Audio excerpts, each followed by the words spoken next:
Hello, and welcome to my cs230 Meetup Plus presentation. My name is Marshall Welch, and I wanted to go ahead and introduce the Meetup group that I attended via meetup.com. It's called Data Analytics PHX, formerly known as Phoenix Hadoop User Group. It's an Arizona-based tech group collaborating with ASU. It focuses on emerging technologies and leveraging existing technology for businesses. This group aims to create a collaborative environment for anyone with an interest in data and utilizes their tools and expertise for processing, analyzing, visualizing, and decision making using data. The event that I attended was the Beer and Buy Fall 2024 session. We discussed multiple business intelligence topics such as AI ethics, the implementation of AI for the purposes of improved efficiency and decision making, and the cost and risk analysis of implementing AI for businesses. This was held via Google Meet from a link shared on their Discord that I joined. This was held on October 28th at 12 p.m. PST. The presenter for this event was Chester Qualls. He's a tech industry CEO with over 20 years of experience. Chester has a rich background in networking and application consulting. He's performed a variety of tasks, mainly centered around creating customized applications and solving complex data management issues. Chester is a networking advocate who is passionate about fostering connections in the tech community, and overall just a super friendly guy. I really enjoyed this presentation. So, the key discussion topics that were held at this event focused on the ethical implications of AI and data usage in a business setting. It also focused on the importance of ethical practices and ensuring the respect for user data privacy, the fairness and transparency of data being used in decision making in business, and a significant aspect of what was discussed was constructing ethical groundwork needed to implement AI for businesses prior to deployment as opposed to retroactively. In this meeting, I met Geeth, who was a master's student in computer science and worked as a research associate, energy analyst at ASU's Laboratory for Power and Energy Systems.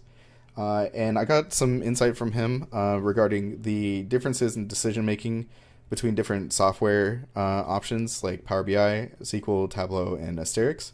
And he actually pointed me to a Python library called XL Wings, which highlighted the statistical analysis aspect of a personal project in which I was using data manipulation at my job. My personal impressions for this event was that it was a very relaxed environment and that the discussion was very inclusive. And I felt a lot of engagement as I had personally relatable topics, given that AI ethics is directly relatable to this class. So the insight I gained, the network opportunities, and discovering tools that Geeth gave me were extremely valuable and useful. My only criticism was that the discussion was only an hour long, and that it may have restricted a deeper exploration of the topics. I would really be interested in participating in further discussions with this group in particular, and also any other groups in the proxy. For my campus tech organization engagement, I attended the Google Developer Student Club Introduction to Machine Learning featuring computer vision, the presentation and working session. This event highlighted the foundational concepts of machine learning and featured a working lab session to implement what we learned using TensorFlow. The main topics of discussion at this event were the basics of machine learning, the applications of AI, and also the amounts of data that they require for each of the different models, such as the convolutional neural networks that process images through layers to detect features, and large language models which rely on vast amounts of data to respond with a combination of the data learned. The training and evaluation in machine learning was also discussed, and how splitting data into training, validation, and test sets were each important and how they applied, and how monitoring accuracy and loss as metrics gauged the model efficiency and feasibility. We were also given a workflow example of machine learning using flowers and using computer vision recognition, and how you could tweak some of the variables to affect the accuracy and loss, which I found extremely interesting and insightful. For my exploration of Stack Overflow, I engaged with this resource by creating an account on Stack Overflow. I've previously used this resource quite a bit in my time in computer science. For this specific topic, this was something that I had looked up previously regarding memory deallocation using MIPS assembly. So this was regarding the stack pointer memory allocation, and whether or not I had to deallocate memory every time if I'm using a stack pointer, which I assumed would deallocate it for me. However, the response was that the assembler does not enforce stack discipline, meaning that functions must restore or avoid changing the stack pointer to automatically deallocate local variables when the function exits.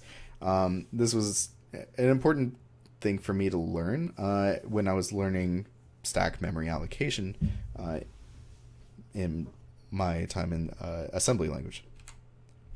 And finally, I explored GitHub by creating an account and a repository for this project, as well as for the other projects this semester for this class. I assigned subtasks and milestones for each slide in this presentation that I'm giving. And just as a brief overview of GitHub, it's an open source version control software commonly used by developers to commit separate changes to a web page, project, or to code in order to review and collaborate on projects seamlessly. This is really useful for project management, being able to assign tasks, track progress, and also working on projects together, collaborating and reviewing changes, while retaining traceability as well to see if there's anything changed inadvertently or otherwise. So overall, I really enjoyed this topic of the meetup project. I found a lot of insight just joining these different groups and seeing the different presenters present it so eloquently, as well as meeting the people who attended those meetings. I found extremely nice, to put it simply, and also it gave me a lot of resources to use on my own regarding this subject. So thank you for your time, and I hope you enjoyed my presentation.